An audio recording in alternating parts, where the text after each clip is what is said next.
Bem-vindos a mais um vídeo. Recentemente eu fiz aqui uma lista de 5 indicações de livros para você que gostaria de estudar história por meio da literatura, aquelas ficções históricas que fazem a gente viajar no tempo, né, por meio de um bom enredo. E dessa vez eu vou fazer 5 indicações de livros para você viajar dentro do pensamento humano, da mente humana. 5 livros que trazem um toque de ficção psicológica ou de fato são romances psicológicos, né? Mas que fazem a gente realmente se aprofundar mesmo no pensamento e nos atos, nas consequências, nas reflexões desses personagens. Bom, eu sempre comento com vocês que clichês existem por um motivo, então eu não poderia deixar de começar essa lista com um clichê. Quando a gente fala em romances psicológicos, acho que já dá para chamar de clichê, né? Enfim, estou falando de Dostoiévski, e aqui eu vou colocar Crime e Castigo, que é um dos livros mais famosos justamente por trazer essa ideia mesmo, né, de entrar na mente de um personagem. E Dostoiévski é campeão em fazer você entrar na mente de personagens extremamente problemáticos.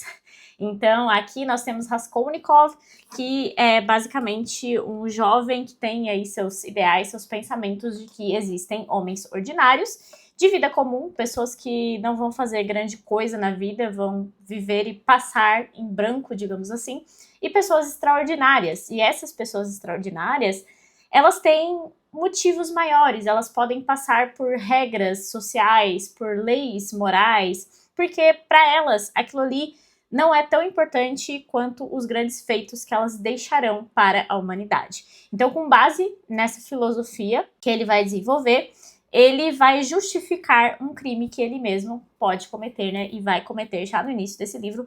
Então, o título é muito autoexplicativo, né? O crime já acontece realmente nos primeiros capítulos. E essa preparação toda para o crime, e especialmente nós entramos na mente desse criminoso que vai ser um criminoso a partir desse ato, e das consequências tanto morais quanto externas que ele vai sofrer, mas especialmente as consequências morais, as consequências internas, psicológicas dele. Então nós entramos mesmo na psicologia desse personagem, tanto entendendo essas ideias, né, que levaram ele a cometer isso, mas entrando nesse transe, nesse desespero mental que ele acaba tendo por conta do crime que cometeu. É muito interessante e é muito profundo.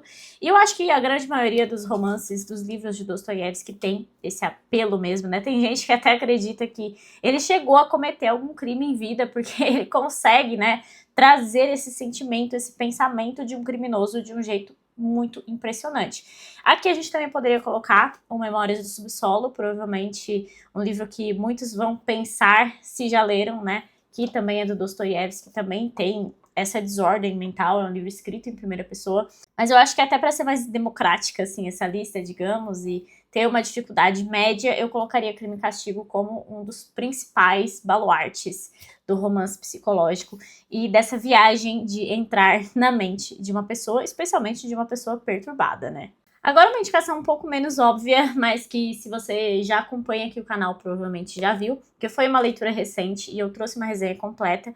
Também tem resenha completa para Crime e Castigo, inclusive, mas estou falando agora de Nó de Víboras, do François Mauriac, que é um escritor francês do século XX. Então saímos, né, do século XIX com Crime e Castigo para o século XX com Mauriac, e aqui nesse livro a gente tem uma narrativa já em primeira pessoa, já num formato de carta/diário, desse personagem que é um personagem chegando no fim da vida e atormentado tanto pela culpa como pelo arrependimento, mas especialmente pelo ressentimento contra as pessoas da sua própria família.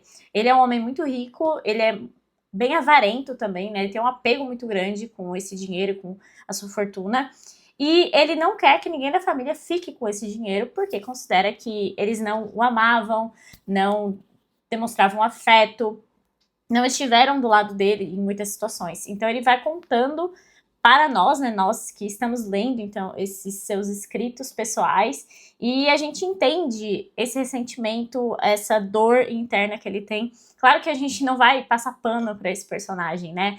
Mas eu acho que o Mauriac tem um jeito muito peculiar de fazer a gente entrar na cabeça do personagem e ter empatia com ele e tentar entender esse personagem. Eu já senti muito isso em Thérèse de Querot, que eu vou deixar o vídeo também linkado para quem tem interesse, Mas naquele livro eu vejo que muita gente não gosta muito do formato. É um formato um pouco diferentão, assim, uma ideia meio fragmentada de escrita, que eu gosto muito particularmente. Mas aqui Nó de Víboras é considerado o romance que é a obra-prima desse escritor francês, então eu acho que vai ser mais palatável, e ele tem uma escrita mais linear mesmo, apesar de manter essa profundidade psicológica que eu já vi lá em Thérèse, né?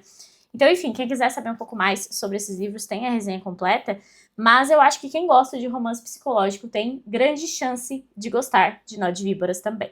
Voltando para a Rússia do século XIX, trarei aquele que eu considero que é o escrito mais psicológico, mais profundo psicologicamente de Lev Tolstói, que é Ana Karenina. Eu tenho nessa edição aqui e eu li há muito tempo, acho que eu li em 2021, preciso muito reler esse livro, até não anotava ainda na época, então é um dos poucos livros aqui da estante que foram lidos, mas que parecem que não foram lidos, porque não tem nada, né? E eu gosto muito de anotar, enfim, vocês sabem já. E Ana Karenina basicamente vai acompanhar duas famílias, até o título do livro, né, seria Duas Famílias ou algo nesse sentido, só mudou depois para uma coisa mais comercial mesmo, para ser Ana Karenina. Aqui a gente acompanha basicamente a formação de uma família que é do Lievin, que é um homem que praticamente assim reflete um pouco do próprio Lev Tolstói, e ele é um homem do campo, ele ama muito uma menina e quer casar com ela, e vem todo um imbróglio, assim, para que isso aconteça. Então tem esse núcleo, e tem o núcleo da família Karenin, que tem a Ana, né, obviamente. Tem toda uma questão de infidelidades acontecendo nesse pano de fundo. A própria Ana acaba se apaixonando por um jovem soldado, sendo que ela é casada, ela tem filho. E a gente acompanha muito esse turbilhão de pensamentos e sentimentos da Ana, especialmente, e acaba tendo uma maior compreensão dessa loucura que vira a cabeça dela, assim, quase uma obsessão e algo que vai corroendo ela por dentro também. Então eu considero que, embora não seja uma coisa do tipo Dostoiévski, que te joga na mente do personagem perturbado, aqui nós acompanhamos, talvez com um olhar um pouco mais externo, mas também com muita profundidade, a mente dessa mulher que vai se corroendo aos poucos. Eu quero muito reler para trazer um pouco mais sobre esse livro, né? Eu acho que eu falo pouco sobre ele aqui no canal. Muita gente sente falta quando eu menciono russos, quando eu menciono meus russos preferidos também, mas enfim, é porque realmente faz um tempo que eu li esse livro. Mas eu considero mesmo que ele tem uma profundidade bem impressionante. Eu lembro que na época que eu li, como eu estava no começo, né, dessa vida de clássicos, eu fiquei muito impressionada com o que o Tolstói fez aqui. Desde então eu já li outras obras dele, novelas, Guerra e Paz também, que é a sua obra-prima, mas ainda assim, essa ideia do tormento mental em Ana Karenina, para mim, ficou marcado, sabe? Por isso que eu considero que vale muito a pena trazer aqui para essa lista e, mais uma vez, acho que se você gosta desse tipo de romance, tem grande chance de gostar dessa obra aqui de Tolstói. Agora a gente vai partir para uma literatura um pouco mais modernista. Essa indicação aqui talvez não agrade todo mundo, justamente pelo seu formato de escrita. Estou falando de Mrs. Dalloway, da Virginia Woolf. E esse aqui é um livro com as técnicas de escrita da Virginia. A Virginia escrevia muito com fluxo de consciência, que é a ideia de ler a mente do personagem mesmo, e você meio que vai entrando em cada mente, assim, de um jeito meio abrupto. Então, a escrita é meio fragmentada nesse sentido também, e por isso que pode ser estranho para quem não tem muito costume de ler esse tipo de livro. Quando eu li Mrs. Dalloway, eu tinha pouco contato com a literatura moderna, né, modernista. Hoje, eu tenho muito mais contato e acredito que eu vou gostar ainda mais das obras da Virginia com toda essa técnica. E aqui nós temos um livro que se passa no pós-Primeira Guerra Mundial, com os vários traumas sendo colocados de uma forma que não é exatamente sutil a palavra, porque coisas acontecem nesse livro que serão bem perturbadoras, mas você vai sentindo aos poucos, desde o início do livro, essa atmosfera de pós-guerra, essa atmosfera de está tudo perdido, de como nós viemos parar aqui, do que aconteceu, como tantas pessoas morreram e nós sobrevivemos, o que a gente faz agora com essa vida que sobrou aqui e com tudo que passou, né? Então eu acho que é um livro que te faz pensar muito sobre aquilo que os personagens estão pensando. Tanto por essa ideia do fluxo de consciência da Virginia, como por esse contexto mesmo. Então, são coisas que são sutis e que logo vão aparecendo, né? Como se houvesse uma cadência aqui, sabe? No decorrer da história, no decorrer do enredo. Então, eu penso que quem gosta de entrar na mente desses personagens e de percebendo aos poucos o que está acontecendo, vai gostar de Mrs. Dalloway, da Virginia Woolf. Minha última indicação, eu acho que é uma das melhores indicações possíveis para entrar na mente de pessoas, e especialmente de pessoas um pouco perturbadas, eu diria. Mas, outra vez, é um livro que vai demandar um pouco do leitor e que pode causar estranheza também. E eu estou falando de O Sonho e a Fúria, do William Faulkner. Esse aqui foi o livro que eu li no ano passado e eu fiquei totalmente impressionada com o que o Faulkner fez aqui, porque basicamente nós temos 4 capítulos principais, assim, né, 4 partes no livro. A primeira parte é narrada por um homem que tem uma deficiência mental grave, tem seus 33 anos aí, e não consegue perceber a passagem de tempo, não fala com outros personagens. Então é uma narrativa totalmente complicada, assim, a gente não percebe muito bem o que está acontecendo, são fragmentos mesmo. Mas é impressionante como você vai entrando na atmosfera, entrando na história com essa visão. O segundo capítulo é narrado por um personagem que está num surto, assim, que está prestes a tirar a própria vida por conta de várias coisas que aconteceram com ele. Então também é uma coisa meio surtada, assim, para ler. O terceiro capítulo é narrado aí por uma pessoa mentalmente sã, mas que provavelmente tem seus indícios aí de psicopatia e, enfim, ele é uma pessoa sem empatia com os demais e muito frio, muito calculista.